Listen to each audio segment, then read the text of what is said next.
মক্কার মুশরিকেরা, মক্কার কাফিরেরা বিশ্বনবীর কাছে এসে বলল, মুহাম্মদ উনসুব লানা রাব্বাক বাইয়িন ইনদানা নাসাবা রাব্বিক। আব্দুল্লাহর বেটা মুহাম্মদ, এই যে তুমি আল্লাহ আল্লাহ করো, এক আল্লাহ এক আল্লাহর দাওয়াত তুমি দাও, তোমার আল্লাহর নসব নামাটা একটু আমাদেরকে শোনাও। তোমার আল্লাহর কি নামা? নসব নামা কথাটা মনে হয় আজকেই প্রথম শুনছেন, এর আগে আর শোনেন নাই। চকরিয়াতে কি নসব নামা বলেন না? বলেন না? বংশনামা, বংশধারা। নসব নামা হচ্ছে বংশধারা। আমার নাম মিজান, আমার আব্বার নাম আলী আহমদ, আমার দাদার নাম জাইনুল আবেদিন, তার বাবার নাম মাকরাম।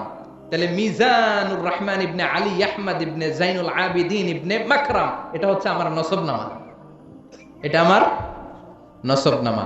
এভাবে আমাদের প্রত্যেকের নসবনামা আছে না নাই? বিশ্বনবীর নসবনামা আছে না নাই? মুহাম্মদ ইবনে আব্দুল্লাহ ইবনে আব্দুল মুত্তালিব ইবনে হাশিম ইবনে আব্দে মানাফ ইবনে কিলাব ইবনে মুররা, এভাবে বিশ্বনবীর বিশাল নসবনামা আদনান পর্যন্ত সহিহ বর্ণনায়। তারপরে ইসমাঈল ইবনে ইব্রাহিম আলাইহিস সালাম, সেখান থেকে শীস আলাইহিস সালাম, সেখান থেকে আদম আলাইহিস সালাম, পড়েন সুবহানাল্লাহ।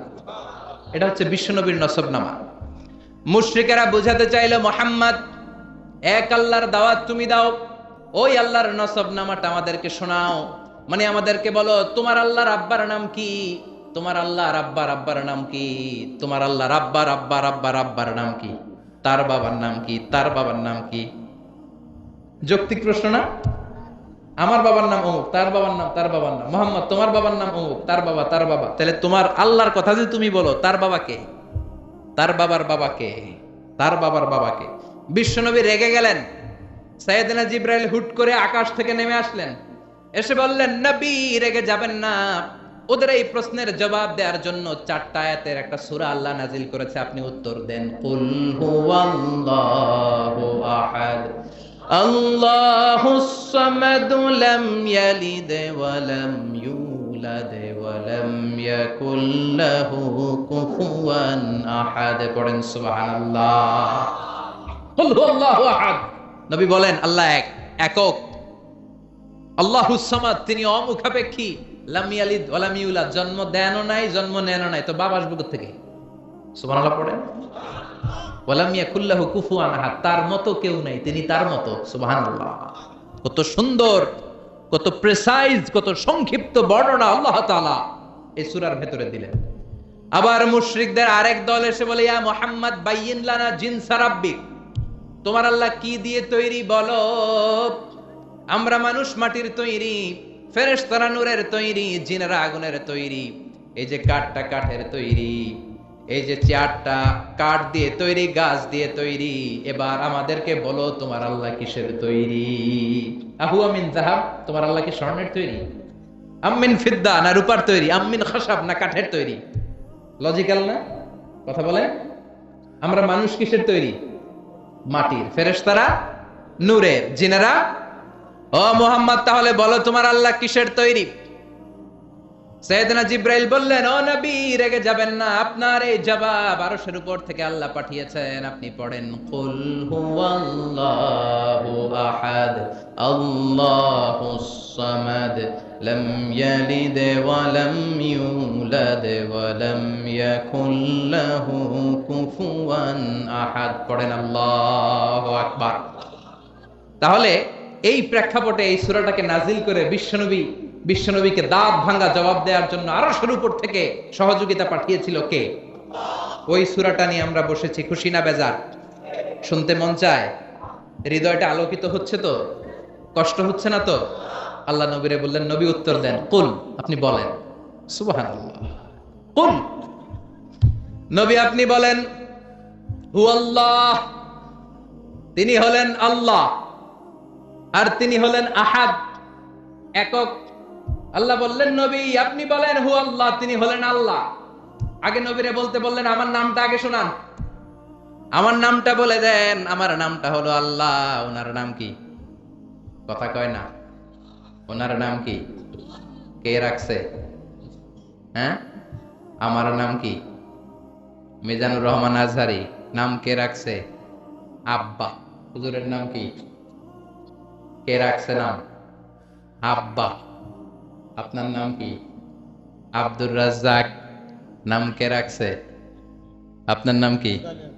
সালে আহমদ। নাম কে রাখছে? হয় আব্বা কিংবা দাদা কিংবা নানা কিংবা বিশ্বায় হুজুর, ঠিক কিনা? কিন্তু আমার আল্লাহর আব্বা আছে নাকি? দাদা আছে নাকি? বিশ্বায় হুজুর আছে নাকি?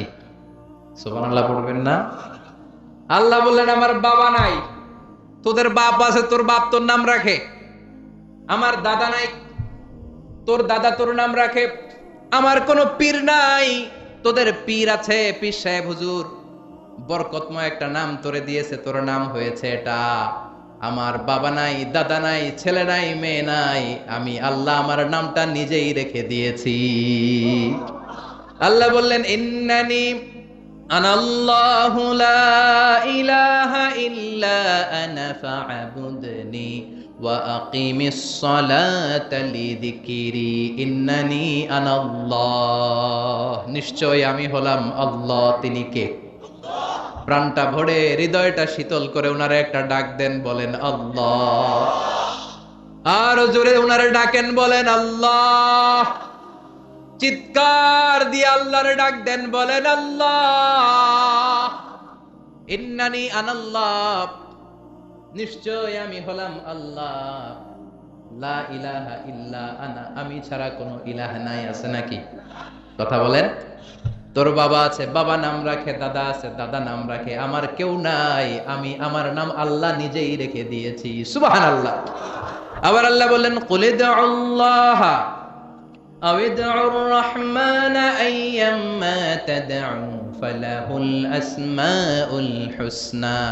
আমাকে আল্লাহ বলে ডাকিস কিংবা রহমান বলে ডাকিস, কোনো সমস্যা নাই। আমার চমৎকার চমৎকার সুন্দর সুন্দর অনেকগুলো নাম আছে। সুবহানাল্লাহ। কি আল্লাহ আমরা পাইছি, আল্লাহ ডাকলেও খুশি, রহমান ডাকলেও খুশি। He never mind.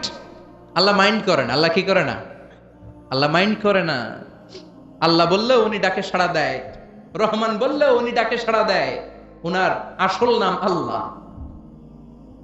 ইন্নানি আনাল্লাহ, উনার আসল নাম। চিৎকার করে বলতে হবে আসল নাম। এটা জাতি নাম, উনার জাতি নাম।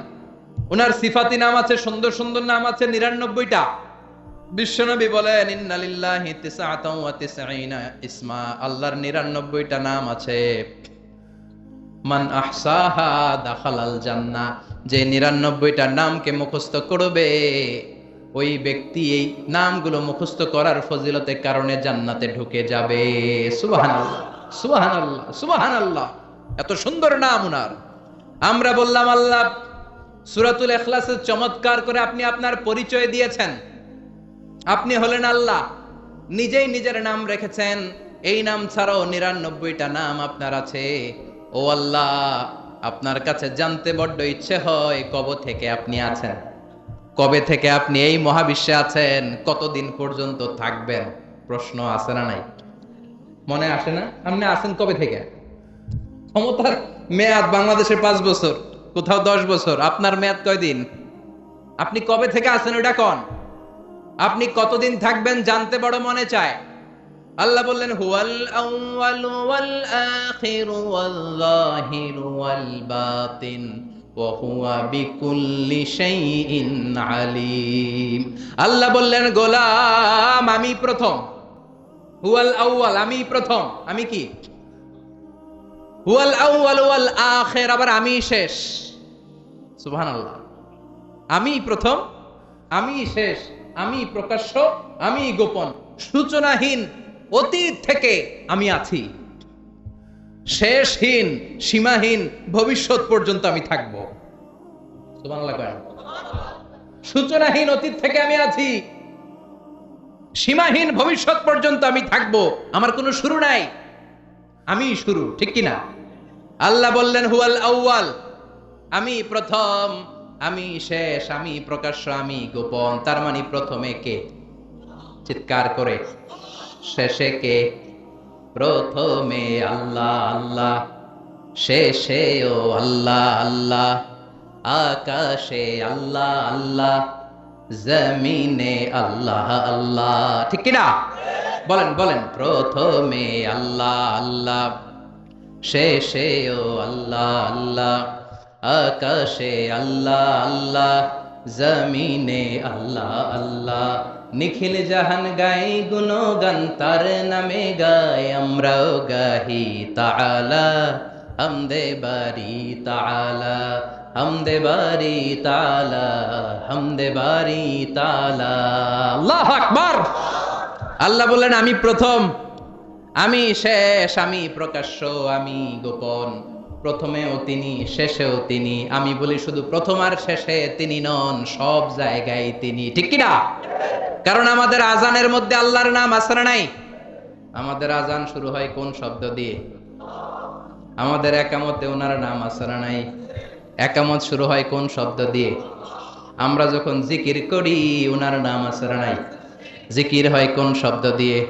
আবার কুরবানির ঈদের দিন সকালবেলা নামাজ পড়ে ধারালো একটা ছুরি দিয়ে যখন তার জন্য জবাই করি, ওইখানে আমরা কার নাম বলি? জোরে বলেন।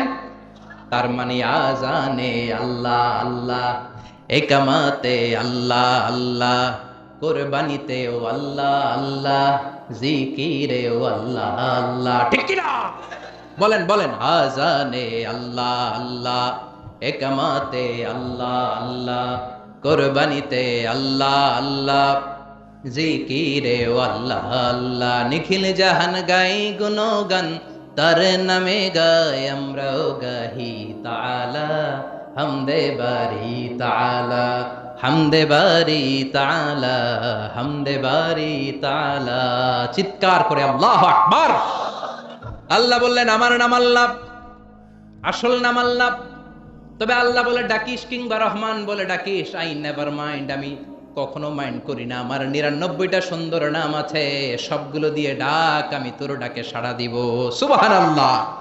এজন্য যে কোনো নাম দিয়ে ডাকলে সাড়া দিবে কে? আবার আল্লাহ নামটা এত চমৎকার নাম, এই নামের প্রতিটা অক্ষর যদি আপনি আলাদা করেন তারপরে আল্লাহর নামের পরিচয় আছে না নাই? আল্লাহ নামের মধ্যে কয়টা অক্ষর? সবাই বলেন আরো জোরে। 10টা? 60টা? 4টা?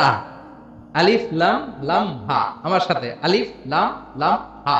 আলিফ লাম, কথা কয় না। আলিফ লাম, আলিফ, কথা কয় না। আমি আলিফ বলে থামলে বাকি 3টা বলতে হবে চিৎকার করে। আলিফ আলিফ আলিফ। এই 4টা অক্ষর একসাথে মিলালে আল্লাহ। আল্লাহ শব্দটা এসেছে ইলাহ থেকে। ইলাহের সাথে আলিফ লাম যোগ করলে হয় আল ইলাহ। জেনে রাখবেন, ইলাহের সাথে আলিফ লাম যোগ করলে হয় আল ইলাহ। আল ইলাহ থেকে আল্লাহ, আল ইলাহ থেকে। এত মজার নাম, এত চমৎকার নাম, 4টা অক্ষর বিশিষ্ট একটা সুমধুর নাম, যেই নামের জিকির আজীবন চলবে, কিয়ামত অবধি চলবে, তারপরও অন্তর ঠান্ডা হবে না, মনে চাইবে আরো জিকির করতে থাকি। ঠিক কি না? আল্লাহ। আল্লাহ দিয়ে কোরআনে পরিচয় আছে না নাই? 4টা অক্ষর দিয়ে তার নাম আলিফ লাম লাম হা। আল্লাহ দিয়ে আল্লাহ কোরআনে তার পরিচয় দিচ্ছেন আল্লাহু নূরুস সামাওয়াতি ওয়াল আরদি মাসালু নূরিহি কামিশকাতিন ফিহা মিসবাহ। কি সুন্দর নাম। এবার আল্লাহর আলিফ যদি কেটে দেই থাকে লাম লাম হা, মানে লিল্লাহ। পরিচয় আছে না নাই? লিল্লাহি মা ফিস সামাওয়াতি ওয়া মা ফিল আরদি ওয়া হুয়া আলা কুল্লি শাইইন কাদির। লিল্লাহর লাম কেটে দিলাম, থাকলো লাহু। পরিচয় আছে না নাই? লাহুল মুলকু ওয়া লাহুল হামদু ওয়া হুয়া আলা কুল্লি শাইইন কাদির। লাহু থেকে লামটাও ফেলে দিলাম, থাকলো হু। এটা দিয়ে পরিচয় নাই? হ্যাঁ, কই আছে? আছে? পড়েন হুয়াল্লাহ আল্লাযী লা ইলাহা ইল্লা হু আলিমুল গায়বি ওয়াশ শাহাদাতি হুয়ার রহমানুর রহিম। সুবহানাল্লাহ। কি অবাক করা নাম! আল্লাহর 4টা অক্ষর দিয়ে পরিচয় আছে, প্রথম অক্ষর ফেলে দিলেও পরিচয় আছে, দ্বিতীয় অক্ষর ফেলে দিলেও তার পরিচয় আছে, শেষে যে ছোট্ট একটা অক্ষর আছে সেটা দিয়েও পরিচয় আছে। চিৎকার করে বলতে হবে আল্লাহু আকবার। আবার তার নামটা এত মজাদার নাম, ভয় পেলে আমরা তার নাম জপি, ডর আসলে আমরা তার নাম জপি, জ্বর আসলেও তার নাম জপি, বিপদে পড়লে তার নাম জপি, নির্বাচনে জিতলে তার নাম জপি, হারলেও তার নাম জপি। সব জায়গায় তার নামের দরকার আছে না নাই? সব জায়গায় তার নাম লাগে। আল্লাহ বলে, গোলাম তবে বিপদে পড়লে যে জপিস, বিপদ চলে গেলেও জপবি। নির্বাচনের আগেও যেমনি আমার নাম জপিস, নির্বাচনের পরেও জপবি, তাহলেই তুই মুমিন, তা না হলে মুনাফিক। ঠিক কি না? ফাইদা রাকিবু ফিল ফুলকি দাআউল্লাহা মুখলিসিনা লাহুদ-দীন ফালাম্মা নাজ্জাহুম ইলাল বাররি ইযা হুম ইউশরিকুন। আল্লাহ আফসোস করে বলে, আমার কিছু গোলাম আছে, গোলাম নামের কুলাঙ্গার, এগুলো যখন বিপদে পড়ে জিকির করতে করতে মুখে ফেনা তুলে ফেলে, বিপদ চলে গেলে আমারে গালি দেয়, আছে না নাই? সাগরে তুফান উঠেছে, জাহাজের মধ্যে জিকির করে লা ইলাহা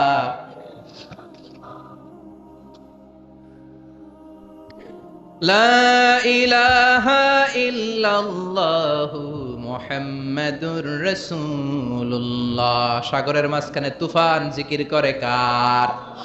তুফান যখন চলে যায় আল্লাহরে ভুলে যায়, এরকম আছে না নাই? আপনারা এগুলো দেখছেন না? আপনারা তো সাগর পাড়ের মানুষ, বেশি দেখার কথা। পাশেই কক্সবাজার, কত কিলো দূর হবে? 68, only 68 kilometers far from here. খুবই কাছে। সাগর পাড়ের মানুষগুলো খুব সাহসী হয়, আল্লাহর অস্তিত্ব তারা সহজে বুঝতে পারে, অল্প কিছু গেলেই পাওয়া যাবে। আমি নিজেও সাগরে অনেক সময় ভ্রমণ করেছি। আমি প্রথমে লঞ্চে ভ্রমণ করেছিলাম 2004-এর দিকে হবে হয়তো। আমি তখন বাসে করে একবার বরিশালে আমার এক বন্ধুর বাড়িতে বেড়াতে গিয়েছিলাম, ফিরে আসতেছি লঞ্চে করে। ওই দিন আমি দেখেছি আল্লাহ কারে বলে। মোল্লা ওমর একটা বই লিখছে না, আফগানিস্তানে আমি আল্লাহকে দেখেছি। ওই সদরঘাটের লঞ্চের ভিতরে মিজানুর রহমান আজহারি আল্লাহরে দেখছি। আল্লাহু আকবার। বাসে করে যাচ্ছি, ভ্রমণ শেষ করলাম, ফিরে আসতেছি লঞ্চে করে। লঞ্চ সহি সালামতে আল্লাহর মেহেরবানি বরিশাল থেকে ভিড়তে ভিড়তে সদরঘাটের কাছাকাছি, আর 1-1.5 ঘন্টা পরে সদরঘাটে চলে আসবে। মাঝ নদীতে হঠাৎ তুফান। তুফান দেয় কে? আবার তুফান থামায় কে? এজন্য তুফানের মালিকের ইবাদত করতে হবে, ঠিক কিনা? তুফান মোকাবেলার কোনো শক্তি আমাদের নাই, তাই না? কিন্তু আমরা বলি আমাদের সবকিছু মজুদ আছে। তুফান, ভূমিকম্প, বন্যা আমরা মোকাবেলা করব, আছে না নাই? কেমনে মোকাবেলা করবি তুই? তোর 2বার ডায়রিয়া হইলে তোর চেহারার দিকে কুত্তাও বেঞ্চি দেয়া চায় না, ঠিক কিনা? 2বার টয়লেটে গেলে 3য় বার আই নাই, আই মরি যাইও, আই হাইতান ন, আরে মাফ করি দে। তো তোর মাফ করবে কে? তুই না ক্ষমতার মালিক, তুই তুফান উল্টায় দিবি, এখন নিজেই উল্টায় যায়, আচ্ছা না নাই? এজন্য ভূমিকম্প, তুফান, জলোচ্ছ্বাস, টর্নেডো, সাইক্লোন এগুলো হলে জিকির করবেন কার? তওবা করবেন কার কাছে? সবাই মিলে কাঁদবো, আল্লাহর কাছে সাহায্য চাইবো। আল্লাহ এই জাতিকে আপনি মাফ করেন, গজব থেকে আপনি হেফাজত করেন, আপনি ছাড়া হেফাজতের কেউ নাই। ছোট্ট একটা ভূখণ্ড, একটা জলোচ্ছ্বাস আসলে আমরা শেষ। সাগরে সেদিন আমি আল্লাহরে দেখেছি। তুফান, বড় হয়েছি ঢাকায়, অল্প সময় কিছু নদীতে নেমেছি গ্রামে, যে সাঁতার যে খুব ভালো তা না, সামান্য জায়গা হলে কোন রকম, মাঝ নদীতে বললে হাবুডুবু। এত দূরে যদি ডুবে যায় কি হবে? সারেং বলল জানলা খুলে দেন, পর্দা নামিয়ে দেন। ভেরি গুড আইডিয়া, কারণ জানলা খুলে দিলে বাতাস পাসিং হইলে জাহাজ বেশি নড়বে না। ভয় পেলাম, বড্ড ভয় পেলাম, ভয়ে কাঁপছিলাম আমি। মাঝ নদীতে বললে বাঁচানোর কেউ নাই, একজন ছাড়া, তিনি কে? চিৎকার, মহিলাদের চিৎকার লঞ্চের ভেতরে, সবাই চিৎকার, হিন্দুরাও চিৎকার করে আল্লাহরে ডাকে। নাস্তিকেরাও আল্লাহরে ডাকে। ওই দিন কয় আমি নাস্তিক না, হুজুর দোয়া পড়েন। কি পড়েন? দোয়া পড়েন। আবার কিছুক্ষণ পরে তুফান বেড়ে যায়, লঞ্চ ঝাঁকি দেয়, সবার মুখে চিৎকার, বাঁচাও। কইলাম কে বাঁচাইবে ওকে? হুজুর আমনে বাঁচাবেন। মনে করছে আমি দোয়া পারি, আমি বাঁচালাম। হুজুরের যে পায়জামা গরম ওই হিসাব নাই। আমি কই তাইলে আমারে বাঁচাইবো কেডা? কই হুজুর আনলে আল্লাহর মানুষ, আল্লাহ বাঁচাইবো। বিপদে পড়লে শক্তিশালী, সামর্থ্যবান, দাপটওয়ালা, হুঙ্কারওয়ালা মানুষগুলোরও দেখা যায় কেমন করে কাঁদতে থাকে, গুঙ্গাতে থাকে, নাকের পানি চোখের পানি একসাথে করে জিকির করে একজনের। তিনি কে? ফেরাউন। আহা, কি শক্তি সামর্থ্য তার ছিল, থাপ্পড় মেরে সব শেষ করে দিবে। আল্লাহ বললেন তুই কিচ্ছু করতে পারবি না, তোরে আমি শুটকি বানিয়ে গোটা বিশ্বের মানুষের জন্য নিদর্শন করে রাখবো। চিল্লায় বলেন ঠিক কিনা? পৃথিবীতে কেউ তো স্থায়ী হয় না, হোক না সে ফেরাউন কি বা নমরুদ। কেউ ভাবে চিরদিন রয় না, কেউ ভাবে চিরকাল রয় না। চিৎকার করে বলেন ঠিক কিনা? ফেরাউন আছে, কিন্তু ফেরাউনের কোনো ক্ষমতা নাই। চিল্লায় বলেন ঠিক কিনা? এজন্য ফেরাউনের মতো উল্টাপাল্টা যারা করে, ফেরাউনের দিকে তাকিয়ে শিক্ষা নেওয়া উচিত। চিৎকার করে বলো ঠিক কিনা? ফেরাউনকে যেমনি আল্লাহ নিশ্চিহ্ন করে দিয়েছে, ওই জালিমদেরকে নিশ্চিহ্ন করতে আল্লাহর 1 সেকেন্ডও লাগবে না। আল্লাহ কুন বলার সাথে সাথে ফায়াকুন হয়ে ছিন্ন বিচ্ছিন্ন হয়ে সব মেসাকার হয়ে মাটির সাথে মিলিয়ে যেতে পারে। চিল্লায় বলেন ঠিক কিনা? এজন্য সে আল্লাহ বললেন, গোলাম আমি এমন আল্লাহ, আমি ছাড়া কোনো ইলাহ নাই। কুল হুয়াল্লাহু আহাদ, আমি হলাম এক এবং একক। আল্লাহুস সামাদ, সামাদ মানে হলো অমুখাপেক্ষী। সামাদ মানে কি? আল্লাহুস সামাদ, সামাদ মানে অমুখাপেক্ষী। সামাদ মানে কি? গোটা বিশ্বের সবাই তার কাছে দ্বারস্থ, তার কাছে ঠেকা, তার কাছে চায়। উনি কি কারো কাছে চায়? এজন্য ওনার নাম সামাদ। ওনার নাম কি? আল্লাহ বলে, গোলাম লাউ আউওয়ালাকুম ওয়া আখিরাকুম ওয়া ইনসাকুম ওয়া জিন্নাকুম কামু আলা সাঈদিন ওয়াহিদ, তোমাদের প্রথম, তোমাদের শেষ, তোমাদের সবাই যদি একটা ময়দানে দাঁড়িয়ে যাও, আর যার কাছে যা চাওয়া আকুতি মিনতি আমার কাছে চাইতে থাকো, আমি আল্লাহ একটার পর একটা যদি তোমাদের সবাইকে দিয়ে দেই। শুনতেছেন? শুনতেছেন? আমরা সবাই মিলে যার মনে যা চাওয়া আছে চাইলাম, আল্লাহ নারী দেন, গাড়ি দেন, বাড়ি দেন, সব দেন। পৃথিবীর সবাইকে যদি আল্লাহ তাদের চাহিদা অনুযায়ী সব দিয়ে দেয়, আল্লাহ বলে আমার ক্ষমতা আর আমার ধন ভান্ডারের 1 ইঞ্চিও কমবে না। তিনি হচ্ছেন সামাদ। আল্লাহর হাবিব সাল্লাল্লাহু আলাইহি ওয়াসাল্লাম বললেন, মান লাযামাল ইস্তিগফার জাআলাল্লাহু লাহু মিন কুল্লি দীকিন মাখরাজা, যে সব সময় ইস্তিগফার করে আল্লাহ তাআলা সব বিপদ থেকে তাকে মুক্ত করে দেয়। ওয়া মিন কুল্লি হাম্মিন ফারাজা, সব দুশ্চিন্তা থেকে তাকে আল্লাহ মুক্ত করে দেয়।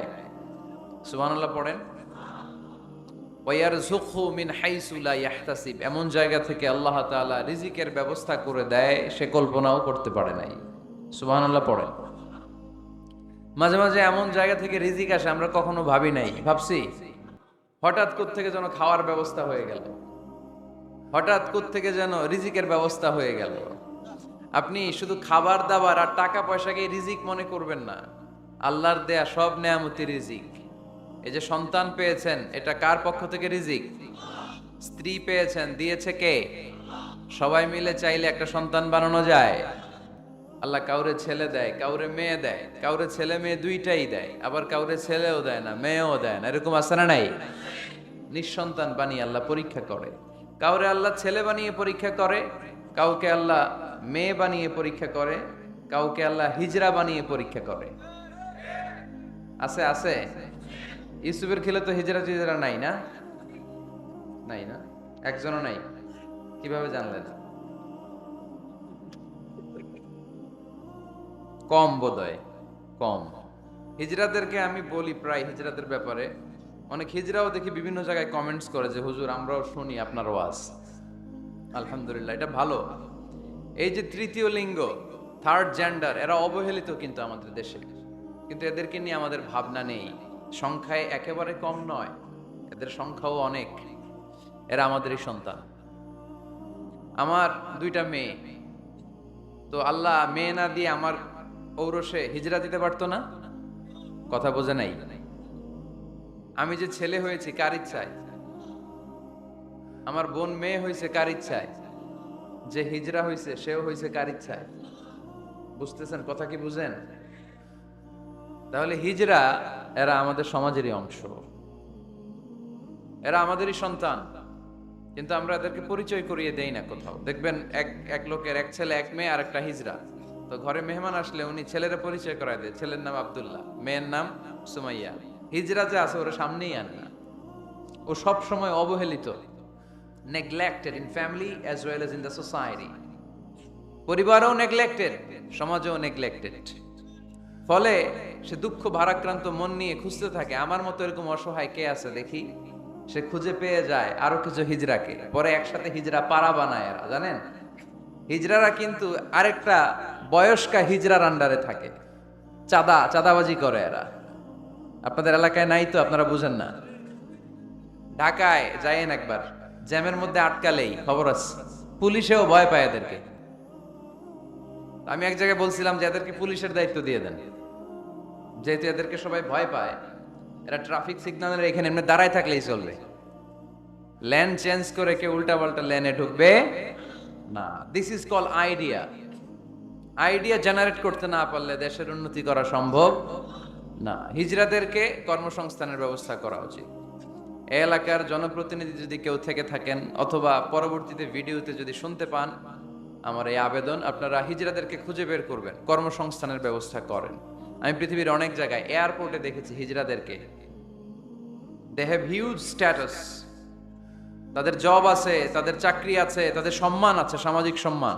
তারাও আমাদের মতো মানুষ, এজন্য তাদেরকে কর্মসংস্থানের ব্যবস্থা করেন, শিক্ষার ব্যবস্থা করেন। স্কুলে পাঠানো যায় না, বাবা মারা লজ্জা পায়, লুকাতে চায় এদেরকে। সন্তানের ফর্ম পূরণ করতে গেলে ওখানে লেখা থাকে জেন্ডার, ছেলে নাকি মেয়ে, তো এটা ছেলেও না মেয়েও না, একই লিখবে। এখন থেকে সব ফর্মে 3টা ঘর রাখবেন মেল, রাখবেন ফিমেল, আর একটা রাখবেন শিমেল অথবা বাইসেক্সুয়াল, উভয় লিঙ্গ যাদের। তো এদেরকে যেন আমরা আগলে রাখি, এদেরকে যেন দূরে ঠেলে না দেই। আল্লাহর হাবিব সাল্লাল্লাহু আলাইহি ওয়াসাল্লাম মানুষকে আগলে রাখতে পছন্দ করতেন, দূরে ঠেলে দিতেন না। আল্লাহ রাসূল সাল্লাল্লাহু আলাইহি ওয়াসাল্লাম মন জয় করার কিছু বাক্য আমাদেরকে শিখিয়েছেন, how to reach in the people's heart, মানুষের হৃদয়ে কি করে পৌঁছতে হয় তিনি শিখালেন। তুমি বলো বাশশিরু ইয়াসসিরু, ইয়াসসিরু ওয়ালা তুআসসিরু, বাশশিরু ওয়ালা তুনাফফিরু, সহজ করে উপস্থাপন করো, কঠিন করো না। মানুষকে সুসংবাদ দাও, ভয় দেখিও না। আমরা ভয় দেখাই, আছে না নাই?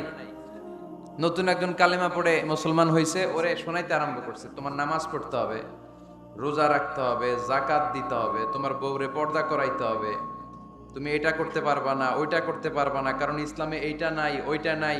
নতুন মুসলিম কয় তাইলে আমিও নাই, তোমাদের ধর্মে আমিও নাই, তো ভয় দেখান কেন? ও যখন কালিমা পড়ে মুসলমান হয়েছে, ওরে বলবেন কিছু বই পড়ো না, এই বইগুলো পড়ো। তারপর আমাদের মসজিদে আইসো মাঝে মাঝে, দেখো কিভাবে কি হয়।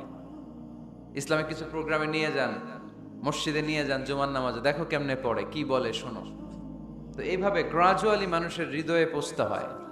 আমরা যেন মানুষকে ঐক্যবদ্ধ করতে পারি, আমরা যেন মানুষকে বিচ্ছিন্ন না করি, আমরা যেন দিনকে কঠিনভাবে উপস্থাপন না করি। আল্লাহ তুমি তৌফিক দাও। আরো জোরে পড়বো আমিন। যে পরিমাণে তাফসির মাহফিল হয় এদেশে, ওই পরিমাণে হেদায়েতের ছোঁয়া স্পর্শ দেখা যায় না দেশে। তাফসির মাহফিলও হয়, আবার ক্যাসিনোর ব্যবসাও হয়। তাফসির মাহফিলও হয়, আবার পেঁয়াজের দামও বাড়ে। তাফসির মাহফিলও চলে, লবণের গুজবও ছড়ায়, হয় না? তার মানে যে পরিমাণে এটার ইম্প্যাক্ট ইন দ্য সোসাইটি, এটার প্রতিফলন, এটার প্রভাব সমাজে থাকা দরকার ছিল, ততটা নাই। একেবারে যে নাই তা বলবো না, আছে। মানুষ পরিবর্তন হচ্ছে, দেখা যাচ্ছে। আমাদেরকে বলে হুজুর আগে গান বাজনা শুনতাম, এখন কোরআন শুনি। আগে নামাজ পড়তাম না, এখন পড়ি।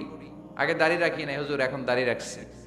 তো এগুলো হচ্ছে পরিবর্তন। কিন্তু যে পরিমাণে তাফসির মাহফিল হয়, সেই পরিমাণে বাংলাদেশ হওয়া দরকার ছিল একেবারে ওলি আল্লাহদের দেশ, ঠিক কিনা?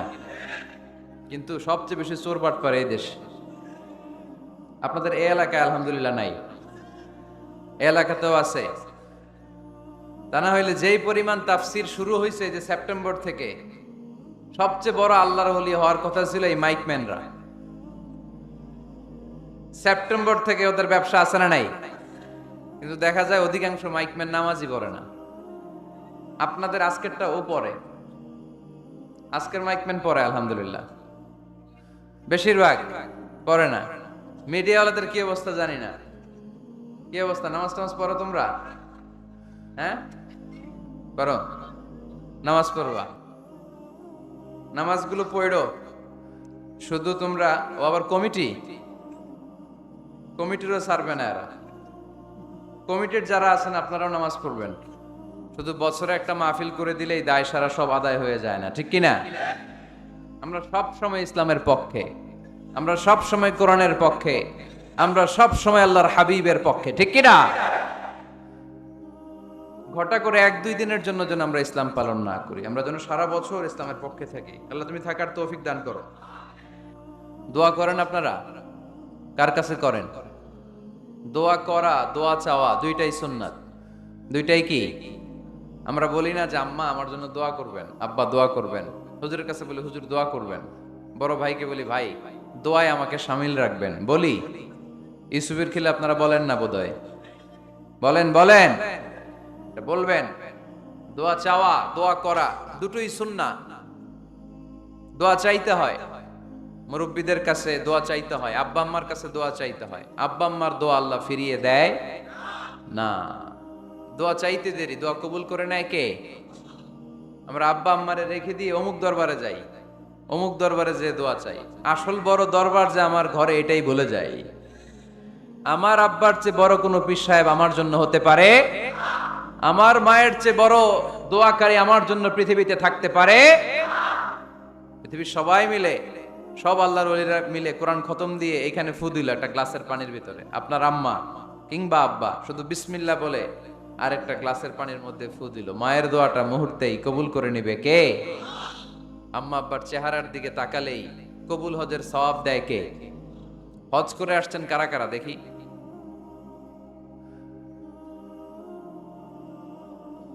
অনেক হাজি সাহেবান আছে মাশাআল্লাহ, হাত নামান। এই যে 3 লক্ষ 4 লক্ষ টাকা খরচ করে হজ করে আসলেন, আপনার হজটা আল্লাহর কাছে গ্র্যান্টেড, কবুল হয়েছে। এরকম কবুল হয়েছে এই মর্মে হাত তুলতে পারবেন কে কে দেখি? হুজুর আমি নিশ্চিত আমারটা কবুল হয়েছে। নাই, কারণ কবুল করার মালিক কে? আমরা কামনা করি সব হাজি সাহেবানদের হজ কবুল হোক। আমিও হজ করেছি 2018 সালে। আমরা কামনা করি আমাদের হজ উমরাগুলো কবুল হোক, কিন্তু হাত তুলে বলা যাবে না হুজুর আমারটা কবুল হইছেই, বলা যাবে? হইতেও পারে, নাও হইতে পারে। হাজি সাহেব লেখার জন্য, আল হাজ লাগানোর জন্য অনেকে যায়, আছে না নাই? তাওয়াফুল ওয়াদা একটা তাওয়াফ আছে, বিদায়ী তাওয়াফ। কি তাওয়াফ? হজের সব কাজ শেষে ফেরার আগে কাবা ঘরের সাথে দেখাটা, মোলাকাত করে আসতে হয়। আল্লাহর হাবিব বললেন সর্বশেষ দেখাটা যেন কাবা ঘরের সাথে হয়, 7টা তাওয়াফ যেন সে করে।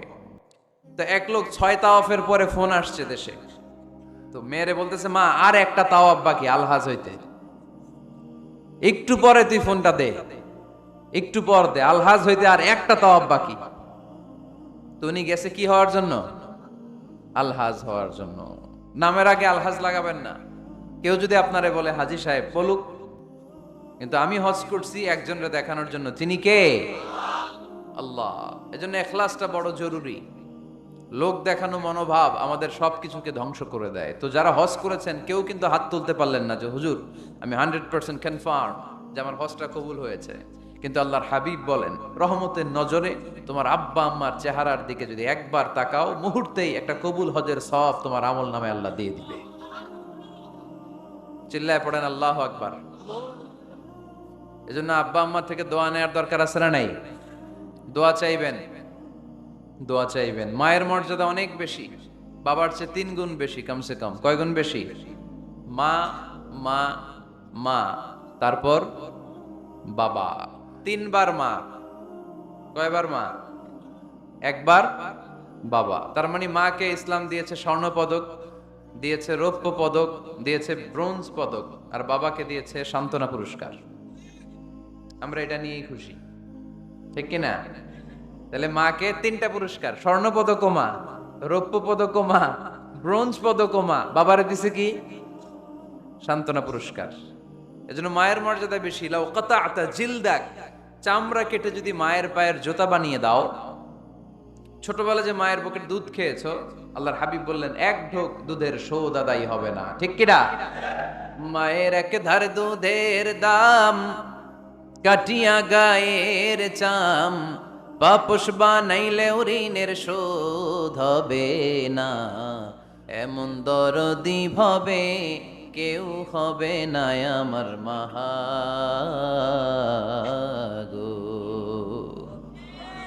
আহা, যাদের মা নাই তারা জানে মা না থাকার কি জ্বালা। যাদের বাবা নাই তারা জানে বাবা না থাকার কি জ্বালা। এখন ঘরে ঝগড়া করেন, এখন ভাল লাগে না আব্বা আম্মারে, এখন আব্বা এই ভুল ধরে, আম্মা এইটা বলে, এখন অনেক অসহ্য লাগে। তো যেদিন চলে যাবে ওই দিন বুঝতে পারবেন মাথার উপর থেকে ছাতাটা নাই হয়ে গেছে, বটবৃক্ষটা চলে গিয়েছে, আর উপদেশ দেওয়ার মতো কেউ নাই, কাছে আগলে রাখার মতো কেউ নাই। এজন্য আব্বা আম্মা থাকতে আমরা যেন আব্বা আম্মার কাছ থেকে দোয়া চাই। আব্বা আম্মার দোয়া কোনোদিন আল্লাহ তাআলা ফিরিয়ে দেয়। অনুরূপ ভাবে মুসাফিরের দোয়া আল্লাহ ফিরিয়ে দেয় না। সফরে বেরোলেই দোয়া করবেন, পারবেন? মনে থাকবে? এখান থেকে ঢাকা যান না আপনারা, আনতা মুসাফির, এখান থেকে ঢাকা গেলে আপনি মুসাফির, দোয়া করা শুরু করে দিবেন। যদি জুলুমের শিকার হন, মাজলুম, ইত্তাকু দাওয়াতাল মাজলুম, আল্লাহর হাবিব সাল্লাল্লাহু আলাইহি ওয়াসাল্লাম বললেন মাজলুমের বদদোয়াকে ভয় করো, কেননা মাজলুমের বদদোয়া আর আল্লাহর আরশের মাঝখানে আল্লাহ কোনো পর্দা রাখে না। দোয়া করতে দেরি, এই দোয়া কবুল করে নেয় কে? মাজলুমের দোয়া আল্লাহ তাআলা কবুল করে। এজন্য আব্বা আম্মার কাছ থেকে যেন আমরা বেশি বেশি দোয়া নিতে পারি। আল্লাহ তুমি তৌফিক দাও। দোয়া চাওয়াও সুন্নাহ, দোয়া করাও সুন্নাহ। বুঝতে পেরেছেন? দোয়া নিজের জন্যও করবেন, অন্যের জন্যও করবেন। রাজি আছেন তো? অনেকে বলে হুজুর আমার দোয়া আমি করব, আমি আরেকজনের জন্য করব কেন? ওনারটা উনি করুক, আমারটা আমি করি, এরকম কথা আছে না নাই? না, অন্যের জন্য দোয়া করবেন, এতে লাভ আছে। আপনি যখন কারোর জন্য দোয়া করেন, ফেরেশতারা আল্লাহর কাছে দোয়া করতে থাকে, আল্লাহ যেই দোয়া সে তার ভাইয়ের জন্য করলো, আগে দোয়াটা তার নিজের জন্য কবুল করে দাও। মা মিন মুসলিম ইয়াদউ লি আখিহিল মুসলিম বিযাহরিল গায়ব ইল্লা ক্বালাল মালাক ওয়ালাকা বিমিসলিন। ফেরেশতারা বলে ওয়ালাকা বিমিসলিন, আপনি দোয়া করলেন আল্লাহ আমার এই ভাইটার টাকা পয়সা নাই, তুমি তারে ধনী বানায় দাও। ফেরেশতারা তখন বলে ওয়ালাকা বিমিসলিন, মানে আল্লাহ যিনি দোয়া করতেছে আগে তারে ধনী বানিয়ে দাও। সুবহানাল্লাহ কইতে পারলেন না? আরো জোরে বলেন সুবহানাল্লাহ। একখানা ডর করি কও বাজি সুবহানাল্লাহ। এবার বেড়ে গেছে আওয়াজ। একখানা ডর করি হও না বাজি, এইটা বললে কক্সবাজারের ভাইয়েরা বলতে পারে। ডর করি কইতে হবে বড় বড় করে। আপনার ভাই অসুস্থ, আপনি দোয়া করলেন আল্লাহ আমার ভাইটা অসুস্থ, তারে তুমি সুস্থ করে দাও। ফেরেশতারা বলে ওয়ালাকা বিমিসলিন, মানে আল্লাহ যিনি দোয়া করতেছে তার কোনো রোগ বালাই থাকলে আগে তারে সুস্থ করে দাও। তো এই জন্য অন্যের জন্য দোয়ার দরকার আছে না নাই? আল্লাহর হাবিব সাল্লাল্লাহু আলাইহি ওয়াসাল্লাম বললেন দোয়া মুখুল ইবাদা, দোয়া হচ্ছে ইবাদতের নির্যাস। নামাজ পড়লেন, রোজা রাখলেন, যাকাত দিলেন, কিন্তু দোয়া করলেন না, তার মানে আসল নির্যাসটা আপনি মিস করলেন, ঠিক কি না? আরেক বর্ণনায় এসেছে আদ-দুআ হুয়াল ইবাদা, দোয়াটাই নাকি ইবাদত। দোয়া যে করতেছেন এটাই ইবাদত। আওয়াজ করে পড়তে হবে আল্লাহু আকবার। এজন্য প্রতিটা সালাতে যখন আমরা নামাজে দাঁড়াই, যখন মুসল্লায় দাঁড়াই, আমরা যখন সূরাতুল ফাতিহা পড়ি, এর মধ্যে আল্লাহ একটা দোয়া শিখিয়েছেন, পড়েন ইহদিনাস সিরাতাল মুস্তাকিম। ইহদিনাস সিরাতাল মুস্তাকিম, ও আল্লাহ show us the right path, show us the correct path। আল্লাহ আমাদেরকে সহজ সরল সোজা পথ দেখান। আল্লাহর হাবিব সাল্লাল্লাহু আলাইহি ওয়াসাল্লাম একবার খেজুর গাছের ডাল দিয়ে মরুভূমিতে একটা টান মারলেন, সোজা একটা টান, আর ডানে বায়ে অনেকগুলো দাগ কাটলেন। আল্লাহর হাবিব বললেন ডানের ছোট ছোট রাস্তাগুলো শয়তানের রাস্তা, ওরা হাতছানি দেয়। আসো নাচের অনুষ্ঠানে আসো, গানের অনুষ্ঠানে আসো, মদের আড্ডাখানায় আসো, জুয়া খেলাতে আসো, ওইদিকে যাওয়া যাবে না। মুমিনের রাস্তাটা সোজা, এটা সিরাতুল মুস্তাকিম। এই রাস্তায় যদি একবার উঠে যান, ডানে বায়ে কোনো মোড় নাই, খালি চলবে, খালি চলবে, ইউটার্ন নাই, কোনো চৌমুহনী নাই। এই রাস্তা শুরু হয়েছে দুনিয়াতে, এই রাস্তার শেষ মাথা ঢুকে গিয়েছে জান্নাতে। এজন্য প্রতিদিন সালাতে আমরা পড়ি, আল্লাহ তুমি আমাদেরকে সরল সঠিক পথ দেখাও।